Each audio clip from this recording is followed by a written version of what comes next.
Thank you, Madam Chairwoman. Mr. Secretary, thank you for being here. And I want to take this opportunity to thank you, too, for prioritizing livestock disaster program implementation and for beginning to take those applications on April 15th of this year. And also want to thank you for sending Undersecretary Scusi to South Dakota a couple of different times since the October blizzard that we had out there. And as you know, there were several hundred livestock producers in South Dakota who lost tens of thousands of head of livestock during that blizzard. And the Livestock Indemnity Program is really their only lifeline to sustain their operations. So I'm wondering if you could provide an update with how many LIP and LFP livestock forage program applications you've received in South Dakota and the status of payments that have been issued for these programs. Senator, roughly 2,500 applications between the two programs have been submitted from South Dakota.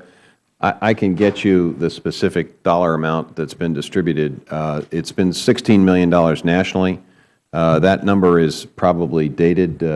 I get a report every Friday nationally in terms of all four of the disaster programs. So I can tell you that 33,000 applications nationwide, primarily in the forage program, is where a lot of the payments have been made. A handful of the LIP payments have been made, but we're processing them as quickly as we can. Okay. Yeah.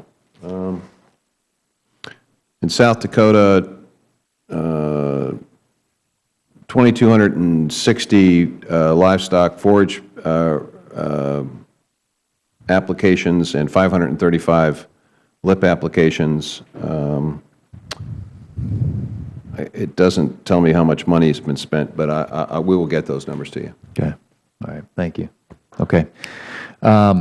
I want to ask a question, too, about the commodity title included in the Farm Bill, because it's significantly different from and much more complicated than the direct payments that title replaces. The new commodity title includes ARC with its county or farm level option, PLC with an SEO option, and there are one-time choices that will last the duration of the Farm Bill or through the 2018 crop year. And with commodity crop margins expected to continue to be much tighter over the next few years, adequately educating farm program participants is going to be extremely critical. And my primary interest in the issue is to ensure that USDA recognizes and supports the need to select a lead institution that will ensure programs of interest to producers in the Midwest and the Northern Plains, including county and farm level ARC, as well as the PLC options, are fairly represented in development of the web-based decision tools that are going to be available to producers.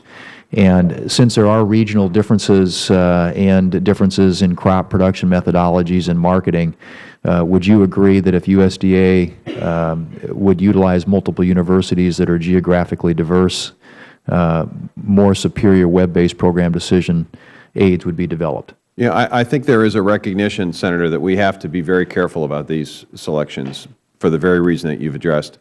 If the modeling is skewed to one commodity or another, you'll end up maybe making the wrong decision in some parts of the country. So we're going to do everything we possibly can to make sure that these resources are distributed to folks who are capable of establishing models that will be of most help and will reflect the diversity of American agriculture.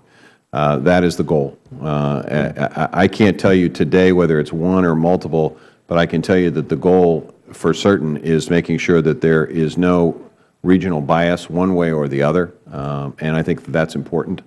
I think folks are going to need information to be able to make. This is a very important decision. It's not a decision that they can reverse year to year. It's a once, this is it for 5 years. So we want to make sure we get them adequate information. We want to give them months of time to be able to evaluate. We want to give correct information. That's the focus, and that's why we're trying to get these resources out by the end of this month. Okay, great. Well, and if you could, I think it'd be really helpful to have one or more Midwestern universities involved in that process. If you could do that. Could you give us an update on CRP and implementation, general timeline for sign up for general and continuous CRP? We expect and anticipate that the continuous sign-up will resume sometime this spring. I've not yet made a specific decision relative to the general sign-up. There's some complexities. We've changed the program a bit, and I want to make sure that as we look at these changes that we do the very best we can to maintain this program.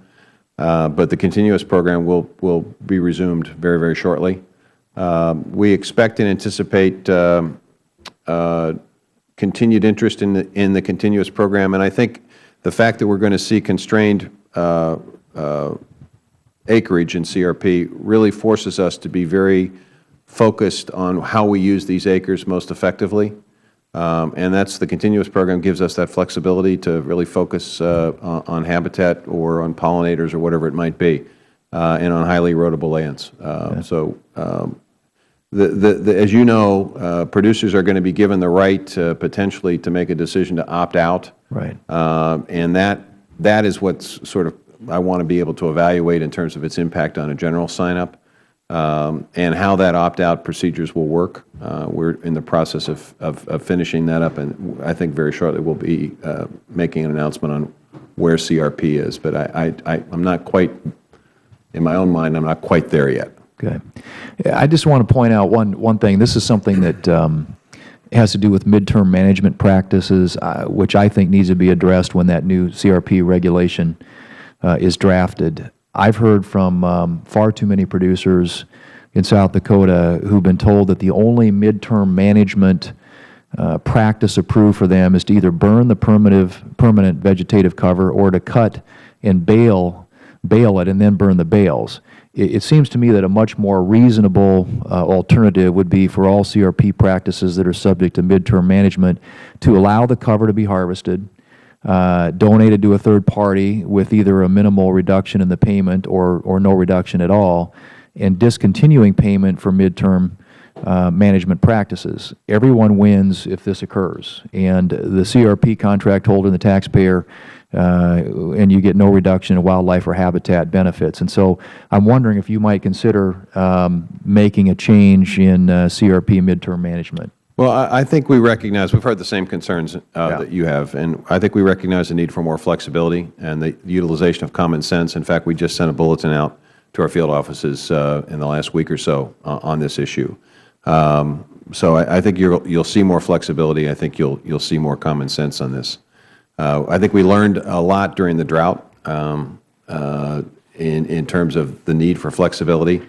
So I would expect you'll be more satisfied than you have been. Good. That would be great. I mean, this is something that consistently is raised by producers as they look at this and this program and the way that it gets managed, and it just makes no sense. And particularly when you look at all the loss of cover, and in our state, wildlife habitat's a very important issue as well. So. Yeah, I think that one of the things that I've learned in this process is that we really do need to be sensitive to how we make decisions about CRP, because they are subject to being questioned in litigation, which basically slows the whole process down. So to the extent that we can be collaborative, to the extent that we can reach out to folks who have an interest and a stake in this and learn from them, and attempt to be somewhat flexible and somewhat understanding of the various interests at stake here, I think we can do a better job of avoiding confusion, a better job of providing flexibility, and perhaps reduce the amount of litigation involved. Okay.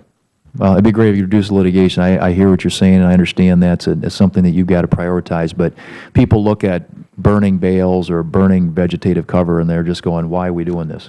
So, thank you, Madam Chair.